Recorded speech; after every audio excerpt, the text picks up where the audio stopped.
Բարև, սիրելիներ անցյալ անգամին տեսանք Երիկովի անգումը և Երիկով կներկայացնե աշխարհը և ինչպես Հեսուն հաղթեց անոնց ոչ թե գրիվով,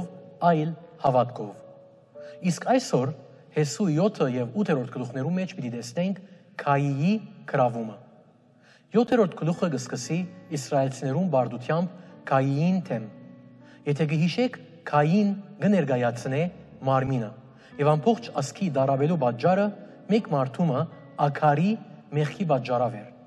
Սիրելիներ, մենք եկեղեցու անդամներն ենք և Պողոս կսե, երբ մեկ անդամը դարավի, բոլոր անդամները կդարավին։ Քորոզությունը, հպարտությունը Իսրայելի բանակին ծախողության մյուս պատճառն էր։ Այսինքն անպարտավորությունը,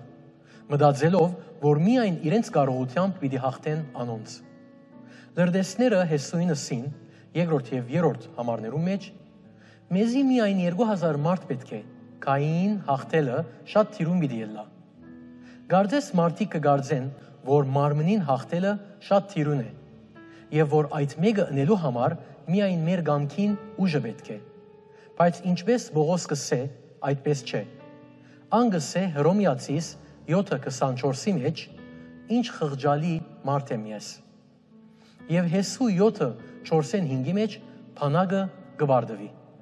Անպարտավորությունն ու ինքնավստահությունը չեն հաղթեր։ Խնդիրը այն է, ինչպես նաև այսօր, որ անոնք կարծես չեն գիտեր իրենց դգար կողմերը։ Անկարելի է որ տուն առանցին ապրիս հավատքի կյանքը կատարելիությամբ։ Քեզի լուրը ունեմ տալիք։ Աստված երբեք չի խնդրեր քեզմե որ այդ մեկը անես։ Աստված կուզե ինք ապրիլ այդ կյանքը քու միջոցավդ։ Ինչպես Պողոս գրեց Հռոմեացիս 7-րդ գլխում մեջ, թե հին բնության մեջ բնավ բարի բան չկա։ Եվ մինչ նոր բնությունը պատրաստ է ապրելու Աստծո համար, այն չունի զորությունը այդ մեկը անելու։ Եվ այս պատճառով Հռոմեացիս 8-ի մեջ Սուրբ Հոգին եկավ, որովհետև միայն այն ժամանակ, երբ մենք լեցվենք Աստծո Սուրբ Հոգիով, կրնանք հաղթել մարմնին։ Ճիշտ ինչպես Իսրայելը գիտավ, որ չի կրնար հաղթել մարմնին և մեղքին առանց Աստծո։ 7-րդ գլխում մեջ 6-9 համարներում մեջ Հեսու գողբա բարդության համար կբադրե իր հանդերձները և մոխիրով կծածկվի։ Բայց տեսեք Աստված ինչ կսե. ոտքի ելիր, մեղք կա բանակին մեջ, և դուք պետք է խոստովանիք զայն։ Այդ մեկը մեզի համարալ դասմն է։ 7:21-ի մեջ Աքար խոստովանեցավ, պատմելով ինչպես գադարեց իր մեղքը։ Գսե, դեսա, փափաքեցա և արի զանոնք։ Ասոնք սիրելիներ, այսօր նաև մարմնավոր մեղքի նույն քայլերն են։ Բամը, որ անցը կտեսնե,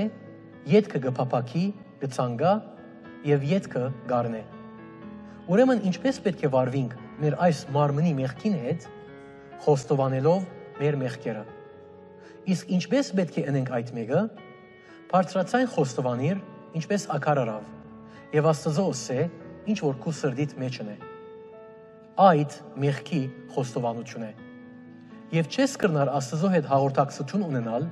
կամ կյանքիդ մեջ ուրախություն, նաև չես կրնար զորություն ունենալ ոչ ալ հաղթանակ, եթե չխոստովանիս քու մեղքդ։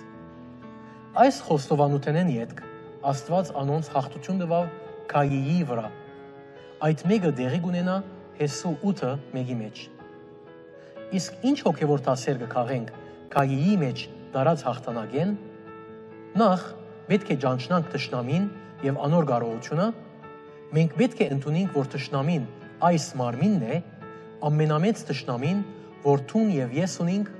ճիշտ հիմա քեզի հետ է և քու անցդ է։ Եվ ետքը պետք է շատ ուշադիր քննենք մեր բարդության պատճառները, և մեզ մեջ շատերը բարդված են, որովհետև պատրաստ չեն խոստովանելու իրենց բարդությունը։ Ետքը մենք պետք է գործածենք միայն այն միջոցները, որոնք Աստված կուտա թշնամիին հաղթելու համար։ Սիրելիս, գիտիր, որ պատերազմ կա։ Հոգին կպատերազմի մարմնին թեմ, իսկ մարմինը հոգիին թեմ։ Հետևաբար մենք պետք է գիտակցենք, որ միակ միջոցը, որով կրնանք հաղթել, Աստծո հոգիին միջոցով է, և կրնանք այդ մեկը անել միայն